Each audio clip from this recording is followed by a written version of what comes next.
નમસ્કાર મિત્રો, આજના સૌથી અગત્યના સૌથી મોટા તમામ ગુજરાતી મિત્રો, તમામ ખેડૂત મિત્રો માટે સૌથી મહત્ત્વના સૌથી ઇમ્પોર્ટન્ટ સમાચાર.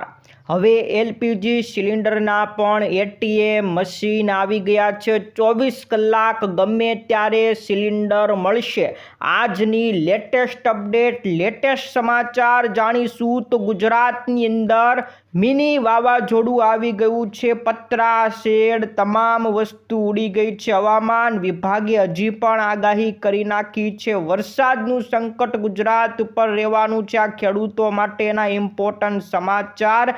એલપીજી સિલિન્ડરમાં સબસિડી હવે ફરજિયાત. આજના લેટેસ્ટ સમાચાર જાણવાના છીએ. તો આ બાજુ હવે તલાટી મંત્રીને મોટો ઝટકો લાગશે. બિગ ન્યૂઝ, મોટા સમાચાર તમામ મિત્રો માટે આવ્યા. તો આ બાજુ અનાજના પણ એટીએમ મશીન આવશે. સૌથી મહત્વના સમાચાર, વાહન ચાલકો માટે તમારું લાયસન્સ હવે રદ થઈ જશે. સૌથી ઇમ્પોર્ટન્ટ સમાચાર આજના વિડીયોની અંદર બતાવીશું. જે મિત્રો નવા હોય આપણી ખેડૂત દુનિયા ચેનલને ફટાફટ સબસ્ક્રાઇબ કરી લેજો.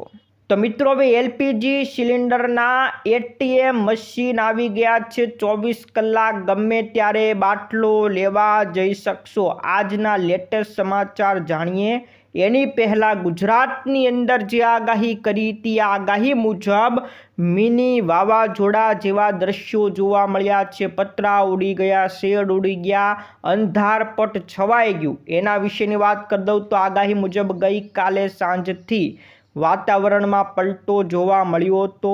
રાત પડતા ગુજરાતના અનેક ગામોમાં ધૂળની ડમરી જોવા મળી હતી. વહેલી સવારથી જોરદાર પવન, આંધી અને ગાજવીજ સાથે વરસાદ પડી ગયો હતો. અમદાવાદ સહિત ઉત્તર ગુજરાત અને કચ્છના વિસ્તારોમાં જોરદાર પવન ફૂંકાયો. 30 થી 40 કિલોમીટરની ઝડપે પવન ફૂંકાયા. ધૂળની ડમરી ઉડી, વિઝિબિલિટી ઘટી, જે વૃક્ષો ધરાશાયી થઈ ગયા, હોર્ડિંગ ઉડી ગયા હતા. કેટલાક વિસ્તારોની અંદર વીજ પુરવઠો પણ ખોરવાયો હતો. ધાનેરા, બનાસકાંઠાના જે વિસ્તાર છે, ધાનેરા, પાલનપુર, ડીસા, કાંકરેજ, ત્યાં પણ વરસાદી ઝાપટા સાથે તોફાની બેટિંગ જોવા મળી. સાબરકાંઠાના મહેસાણા જિલ્લાની અંદર પણ મિની વાવાઝોડા જેવા દ્રશ્યો જોવા મળ્યા હતા. હિંમતનગર, વિસનગરમાં ભારે પવનથી દુકાનોના શેડ ઉડી ગયા, વીજળી ગુલ થઈ ગઈ, અંધારપટ પણ જોવા મળ્યું. તો આમ જે મુજબ આગાહી કરી એ મુજબ પવન સાથે ગાજવીજ સાથે વરસાદ પડ્યો. તો આ સૌથી મોટા સમાચાર. વરસાદ એટલો બધો ફાસ્ટ ખાસ નહોતો પડ્યો, પરંતુ ગાજવીજ સાથે અને પવન સાથે વરસાદ પડ્યો. તો પવનની ગતિ ખૂબ રહી હતી. ત્યારે મિત્રો, હજી આવનારી આજે 19 તારીખ અને આવતીકાલે 20 તારીખ, આમ 2 દિવસ હજી પણ હવામાન વિભાગે આગાહી કરી છે. ત્યાર પછીના મિત્રો સમાચાર ઉપર નજર કરીએ તો એલપીજી સિલિન્ડરની અંદર જો તમને સબસિડી મળતી હોય તો હવે ફરજિયાત તમારે કેવાયસી કરાવવું પડશે, નહીં તો સબસિડી મળતી બંધ થઈ જશે. ખાસ કરીને મિત્રો, હવે તમારે જ્યારે ગેસનો બાટલો બુકિંગ કરો છો ત્યારે હવે કેવાયસી કરાવવું ફરજિયાત છે. આ એવા લોકો માટે ખૂબ મહત્વનું રહેવાનું છે કે જે ઉજ્જવલા યોજનાના લાભાર્થી હોય. જ્યાં મિત્રો ઉજ્જવલા યોજનાના લાભાર્થીને સબસિડી આપવામાં આવે છે અને હજી પણ સબસિડી મળે છે, એ લોકોએ પોતાની સબસિડી મેળવવા માટે કેવાયસી કરવું ફરજિયાત છે. જો કેવાયસી નહીં કરાવો તો સબસિડી મળતી બંધ થઈ જશે. તમામ ઉજ્જવલા યોજનાના લાભાર્થીઓ બાયોમેટ્રિક ચકાસણી કરવી પડશે, કેવાયસી કરવી પડશે. એટલે તમે જ્યાંથી બાટલો લેતા હોય ત્યાં જઈને કેવાયસી કરાવી લેજો, અથવા જાતે આવડતું હોય તો મોબાઈલ દ્વારા પણ ઘરે બેઠા તમે કેવાયસી કરાવી શકશો. એલપીજી સિલિન્ડરને લઈને આ ફરજિયાત જાહેરાત કરી નાખી છે. અને આજના સૌથી મોટા લેટેસ્ટ સમાચાર આવી ગયા છે કે હવે એલપીજી સિલિન્ડરના એટીએમ મશીન આવશે અને આ મશીનની શરૂઆત દિલ્હીથી કરી નાખવામાં આવી છે. દિલ્હી એનસીઆરના ગુરુગ્રામની અંદર આ નવી સુવિધા શરૂ કરવામાં આવી છે. ગુરુગ્રામમાં એટીએમ એલપીજી સિલિન્ડરના એટીએમ મશીન મૂકવામાં આવ્યું છે, પ્રારંભ કરવામાં આવ્યો છે. દેશનું પ્રથમ ગેસ એટીએમ દિલ્હીની અંદર મૂકી નાખવામાં આવ્યું છે. આ સૌ પ્રથમ શરૂઆત થઈ છે.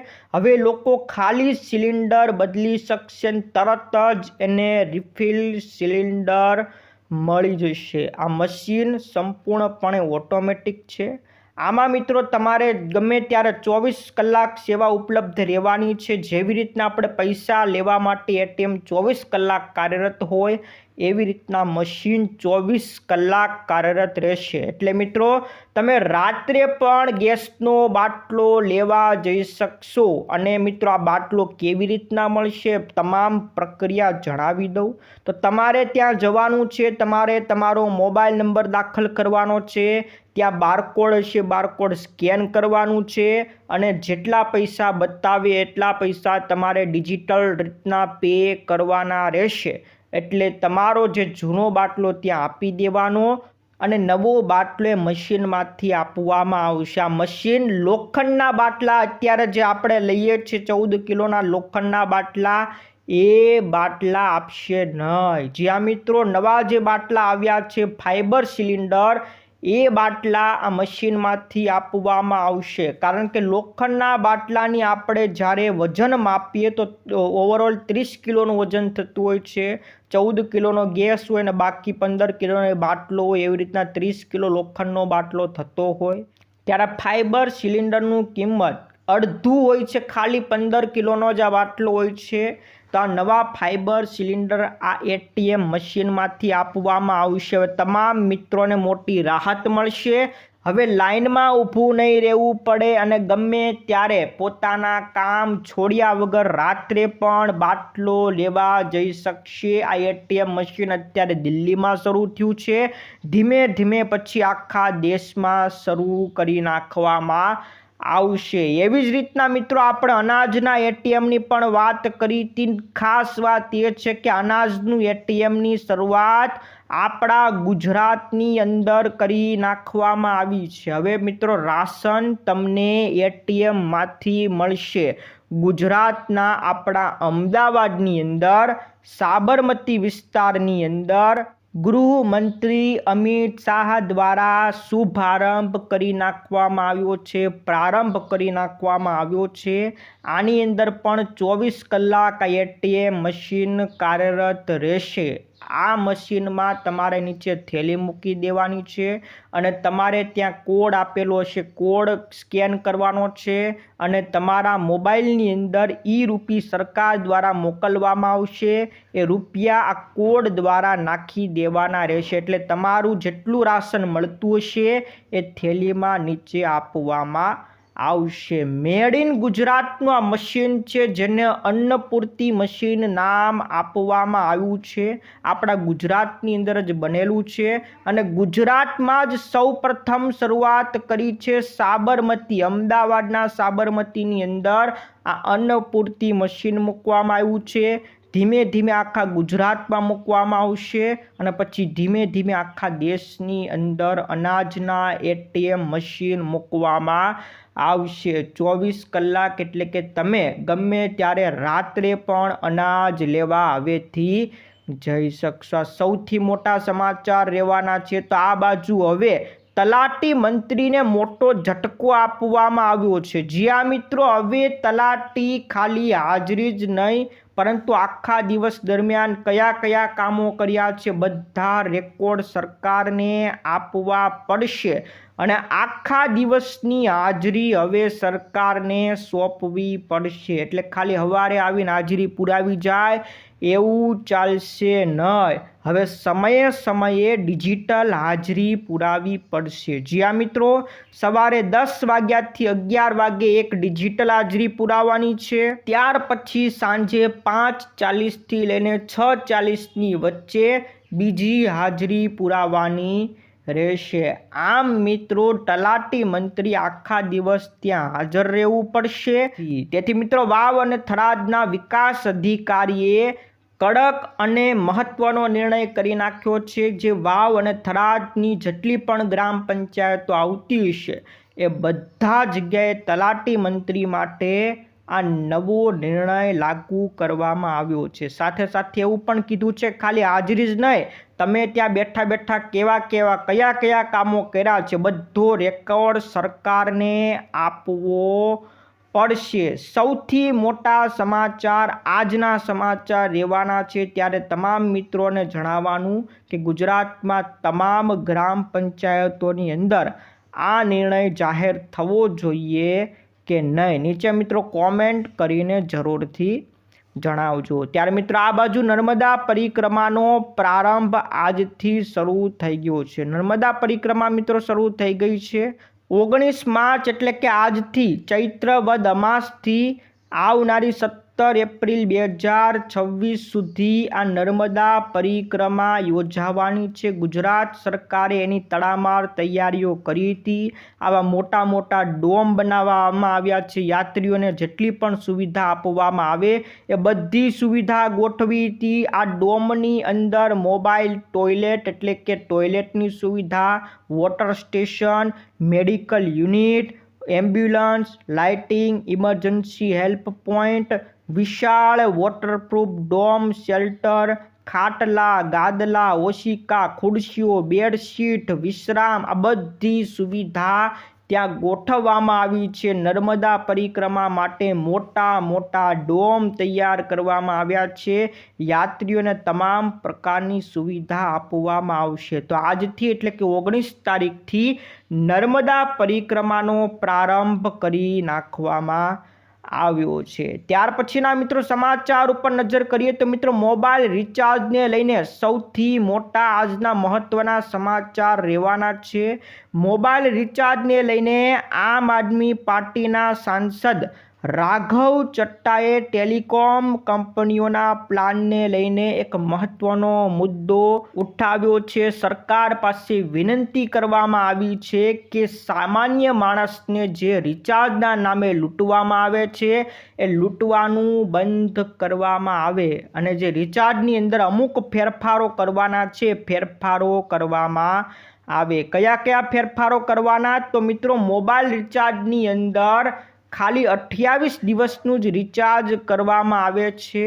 મહિનામાં તો 30 દિવસે હોય છે ને 31 દિવસે હોય છે। આ 2-3 દિવસ જે કાઢી નાખવામાં આવે છે એ 12 મહિનાની અંદર જો આ 2-3 દિવસ ગણીએ તો આખો એક નવો મહિનો બની જાય। એટલે આપણે આખા વર્ષમાં 12 વખત રિચાર્જ કરવાનું હોય એના બદલે આપણે 13 વખત આખા વર્ષની અંદર રિચાર્જ કરતા હોય છે। એક નવો મહિનો પણ આપણે ભરવો પડતો હોય છે। એને ટાળવા માટે હવેથી મોબાઈલ રિચાર્જમાં મહિનાનું રિચાર્જ એટલે કે મહિનામાં જેટલા દિવસ આવતા હોય એ બધા ગણવામાં આવે। જો 30 દિવસનો મહિનો આવતો હોય તો 30 દિવસનું રિચાર્જ, 31 દિવસનો મહિનો આવતો હોય તો 31 દિવસનું રિચાર્જ પૂરું પાડવામાં આવે। આ સાથે સાથે આઉટગોઈંગ કોલની સાથે સાથે ઇનકમિંગ કોલને બંધ કરવામાં આવે છે। એને પણ બંધ થવું જોઈએ। આની મિત્રો તમને ડિટેલમાં વાત કરી દઉં કે જો આપણે રિચાર્જ કરતા નથી તો આઉટગોઈંગ કોલ બંધ થઈ જાય છે, એટલે કે આપણે પછી બીજા કોઈને કોલ કરી શકતા નથી। એ વાત તો ઠીક છે, આપણે એને માન્ય ગણવું જોઈએ, પણ આઉટગોઈંગ કોલની સાથે સાથે 7 દિવસની અંદર ઇનકમિંગ કોલ પણ બંધ કરી નાખવામાં આવે છે। એટલે કે બીજા લોકો પણ આપણને 7 દિવસ પછી કોલ કરી શકતા નથી। તો આ વસ્તુને ધ્યાને રાખીને કહેવામાં આવ્યું છે કે આઉટગોઈંગ સર્વિસ ભલે બંધ થઈ જાય પણ બીજા અમને કોલ કરે એ કોલ તો આવવા જોઈએ કે નહીં। એ આપણે રિચાર્જ નથી કર્યું પણ એ સામેવાળાએ તો રિચાર્જ કરેલું છે, તો જે ઇનકમિંગ કોલ 7 દિવસની અંદર બંધ કરવામાં આવે એને લંબાવીને 1 વર્ષ સુધી કરવામાં આવે। એટલે કે જો તમે રિચાર્જ નથી કરાવતા તો 1 વર્ષ સુધી તો તમારા ઇનકમિંગ કોલ ચાલુ રહેવા જોઈએ, એટલે કે બીજા તો તમને કોલ કરી શકવા જોઈએ। આની સાથે સાથે બંધ મોબાઈલ નંબર રદ કરીને બીજા કોઈને સોંપવામાં ન આવે. તમે રિચાર્જ નથી કરતા તો 3 વર્ષનો ગ્રેસ પીરિયડ આપવો જોઈએ. 3 વર્ષ પછી જ એ તમારું સિમ કાર્ડ બંધ થવું જોઈએ. આ મિત્રો મોટા નિર્ણય આપણને રાહત મળશે. જો સરકાર આને માન્ય ગણશે તો નાગરિકોને આપણને ખૂબ રાહત મળશે. સૌથી મોટી વાત ગરીબો માટે કરવામાં આવી છે. રિચાર્જના નામે આપણને લૂંટવામાં આવ્યા છે, એ બંધ કરવામાં આવે. આ બાજુ મિત્રો ગુજરાતની અંદર વસ્તી ગણતરી થવાની છે. ભારત સરકાર 7 જાન્યુઆરીએ એક માર્ગદર્શિકા બહાર પાડી હતી, જાહેરનામું બહાર પાડ્યું હતું કે ગુજરાતની અંદર વસ્તી ગણતરી થવાની છે. 2 તબક્કામાં વસ્તી ગણતરી થશે.